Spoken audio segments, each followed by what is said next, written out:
አርዕስተ ዜና በአማራ ክልል ሲካሄድ የሰነበተ ምክክር ኮሚሽን አጀንዳ ለየታ መድረክ የአማራን አጀንዳ ብቻ ለይቶ ማጽደቁ ተነገረም። የአማራ ጽንፈኞች በአጀንዳ ለየታው የተሳተፉ የቅማንት ሕገ ልቦና መሪዎችን ከሚዲያ ለመሰወር ከፍተኛ ጥረት ሲያደርጉ መሰንበታቸው ተገለጸም። በኦሮሚያ ክልል ሆሮ ጉድሩ ወለጋ ዞን ታጣቂዎች በፈጸሙት ጥቃት የሟቾች ቁጥር 27 ደረሰም። ሰላም ጤና ይስጥልን ውድ አድማጭ ተመልካቾቻችን፣ በመከታተል ላይ የምትገኙት ጃኖ ቅማንት ሚዲያ ነው። አርዕስቶችን በማስቀደም የሰዓቱን ዜናዎቻችን ጀምረናል። ወደ ዝርዝሩ እናልፋለን። አብራችሁን ቆዩ።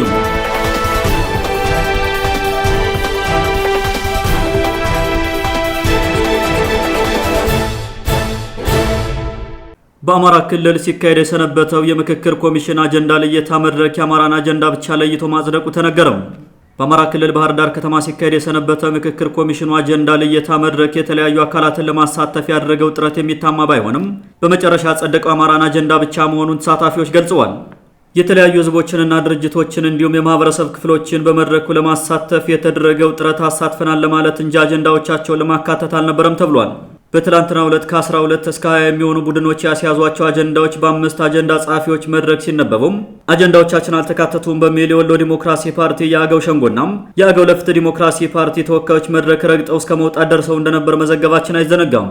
በዛሬው ዕለት ከመጋቢት 27 እስከ ትላንት ሲሰበሰቡ የሰነበቱትን አጀንዳዎች አጠቃለን ወደ ፌዴራል ለመላክ በሚል መድረክ ላይ የተነበበውን ጽሑፍ የተመለከቱ ተሳታፊዎች መድረኩን በጫጫታ ቢያውኩትም የሚሰማቸው ሳይገኝ መቅረቱን ለጃኖ ቅማንት ሚዲያ ገልጸዋል። የአማራ ክልልን አጀንዳ ለየታ እንዲያስተባብር የሀገር ምክክር ኮሚሽኑ የወከለው ኮሚሽነር መላኩ ወልደ ማርያም የተባለው ሰው የአማራ መንግስት ተወካዮች የሚሰጡትን አቅጣጫ እየተከተለ ከመሄድ ውጭ የሁሉንም ህዝቦች አጀንዳ እንዲያዝ አላደረገም ተብሏል። የአማራ ክልል አጀንዳዎች በሚል ዛሬ በማጠቃለያ መድረኩ የተነበበው የጽሑፍ መልእክት ከዚህ በፊት አብን የተባለው ጽንፈኛ ፓርቲ ጥናታዊ ጽሑፍ በሚል በተለያዩ መድረኮችና ሚዲያዎች ሲያሰማው የነበረው ብቻ መሆኑ ተሰምቷል።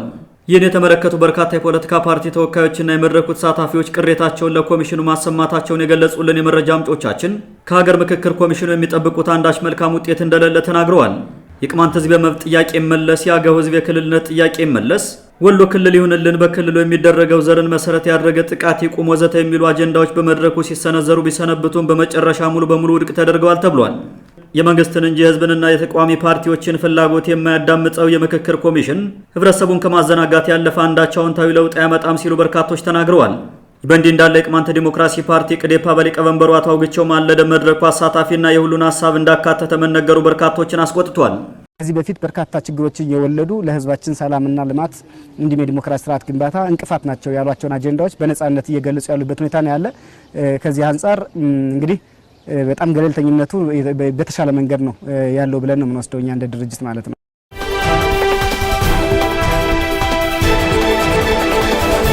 የአማራ ጽንፈኞች በአጀንዳ ለየታው የተሳተፉ የቅማንት ሕገ ልቦና መሪዎችን ከሚዲያ ለመሰወር ከፍተኛ ጥረት ሲያደርጉ መሰንበታቸው ተገለጸም።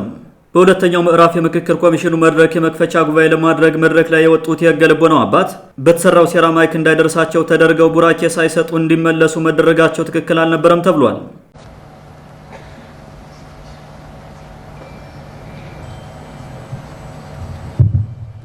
እናመሰግናለን። እንቀመጣለን።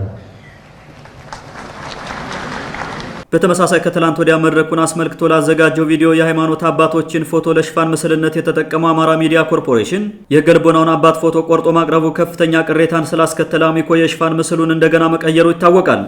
በዛሬው ዕለት በተከናወነ የመድረኩ መዝጊያ ጸሎት የቅማንት ሕገ ልቦናው አባት ከባለፈው መድረክ የደረሰባቸው አድሎ ሳያሸማቀቃቸው መድረክ ላይ ወጥተው እንዲህ ሲሉ ቡራኪያቸውን አቅርበዋል።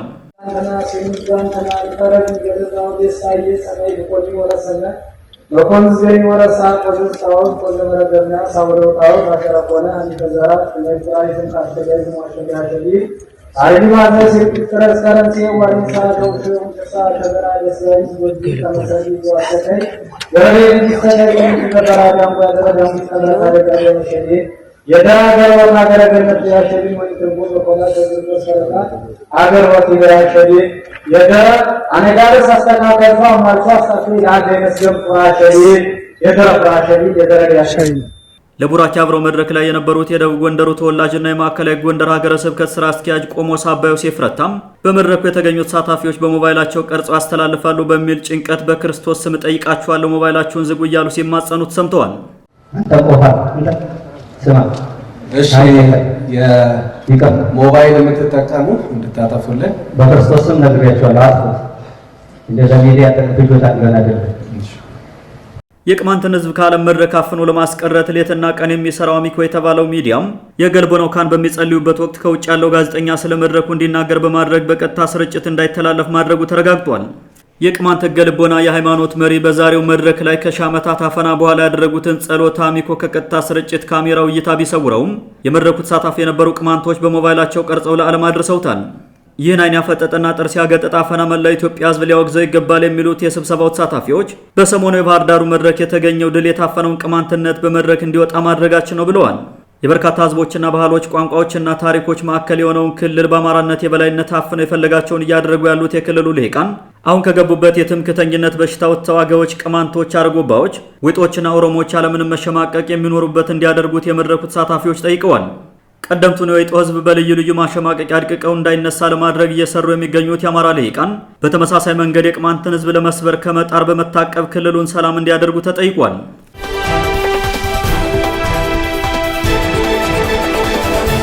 በኦሮሚያ ክልል ሆሮ ጉድሩ ወለጋ ዞን ታጣቂዎች በፈጸሙት ጥቃት የሟቾች ቁጥር 27 ደረሰም። ራሱን የአማራ ፋኖ በሚል የሚጠራው ታጣቂ ቡድን በሆሮ ጉድሩ ወለጋ ዞን አንድ ሳምንት ባልሞላ ጊዜ ውስጥ 2 ጊዜ በፈጸመው አሰቃቂ ጥቃት የ27 ሰላማዊ ሰዎች ህይወት ጠፍቷል ተብሏል። ባለፈው መጋቢት 19 ቀን 2017 ዓ.ም ይህ የታጠቀ ኃይል ወደ አቤ ደንጎሮ ወረዳ በመግባት በፈጸመው ጥቃት ከ20 በላይ ሰላማዊ ሰዎች መገደላቸውን የአካባቢውን ምንጮች ዋቢ አድርገን መዘገባችን አይዘነጋም። ይህ ኃይል በተመሳሳይ ባለፈው ረቡዕ ሚያዝያ 1 ቀን 2017 ዓ.ም በአቤ ደንጎሮ ገራሮ በተባለ ቀበሌም በህዝብ ማመላለሻ ሚኒባስ ላይ በከፈተው የጅምላ ጥቃት ቢያንስ የ7 ሰላማዊ ሰዎች ህይወት ጠፍቷል ሲል አዲስ ስታንዳርድ ዘግቧል።